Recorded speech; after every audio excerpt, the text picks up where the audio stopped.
incarceration, we happen to become very creative and imaginative because of our limitations. I started making this movie about 3.5 years ago. I was finishing law school. I've been an activist for about 10 years. That's what brought me to law school. And I was interning for a civil rights law firm that has been suing the Philadelphia prison system and the city pretty much since the law firm's inception in the 1970s for overcrowding and unconstitutional conditions.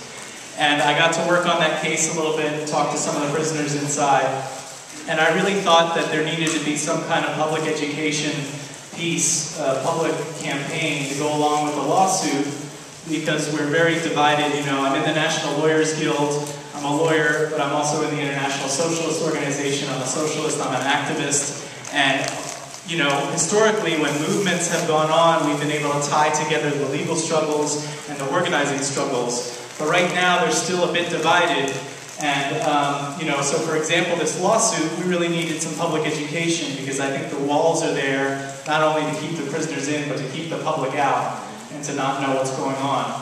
So I started this as a piece to educate the public about the overcrowding in the jails, which you saw some of. And I did a finished piece that was basically just about that. But I wasn't happy with it, and I wanted to keep going and think about other things. And I was reading Michelle Alexander's book, The New Jim Crow, which is an unbelievable book.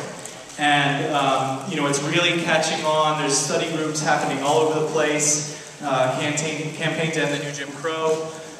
Campaign to End the New Jim Crow really sort of popped up, I think, as after, you know, having read the book and really wanting to initiate a movement or add to the movement to end the New Jim Crow. And so I was able to get an interview with Michelle, and I expanded it to what it is today, a piece about systemic racism and criminal justice, how it's tied to economic and social conditions on the outside, because we know that crime happens, crime is real, but who we choose to make criminals is through policy choices and enforcement choices. And, you know, what we think of as crime are also policy choices that most people, you know, you and me do not decide. So, you know, I don't know if people were familiar with this, the HSBC bank scandal where they're basically the biggest money drug launderers for drug cartels that we've ever caught, and nobody's being charged with anything. Nobody's, you know, they're going to get a fine, and that's fine for them. That's just the cost of business. So there's criminal justice system for them, and there's one for us. And we know that the one for us is broken on all sides, and we need to work to change it, to build a movement. And I'm happy to introduce some of the speakers here, the panelists today, who are working to do that here locally in New York. So let me introduce Brother Aamir. Can you come up?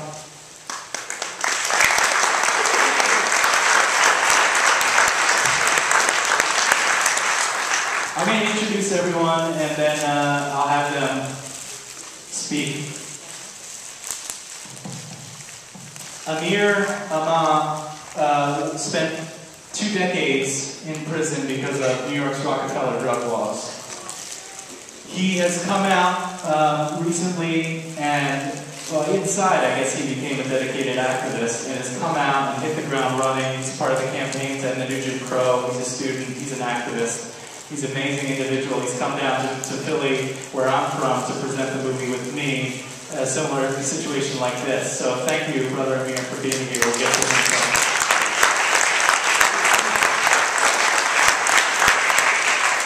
Soffiya Elijah, I'd like to welcome you to the stage. Soffiya is an extraordinary person, is doing great work.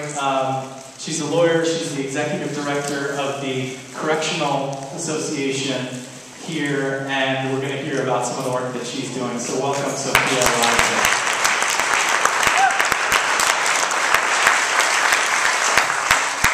Elijah. Is Tina Reynolds here yet? We have, she's going to be arriving anytime. She got caught in traffic, so the organizers will send her up to the front, and I'll introduce her when she gets here. And last, but definitely not least, Yusef Salam.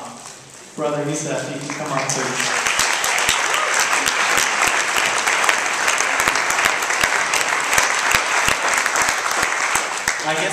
I guess he needs no introduction in New York or beyond, but Yusef was wrongfully accused and convicted in the infamous Central Park jogger case. Wow.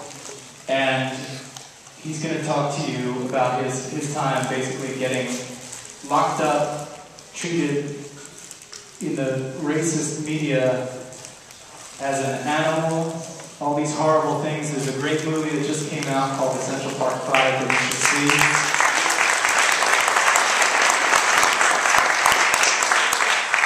So thank you, Yusef, for being here. So I'm gonna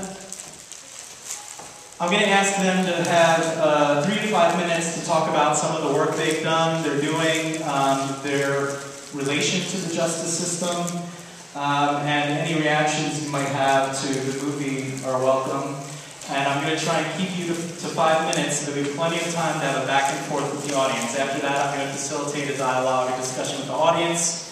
I'll do my best with this huge crowd. We're obviously not going to get to everyone, but you'll raise your hand, and I'll try and jot down, someone in orange, dress or this or that, and I'll call on you, and then we'll go back and forth. So that's what we'll do, and then we'll have plenty of time for tabling, networking at the back, so anyone who's not involved with an organization can get involved tonight.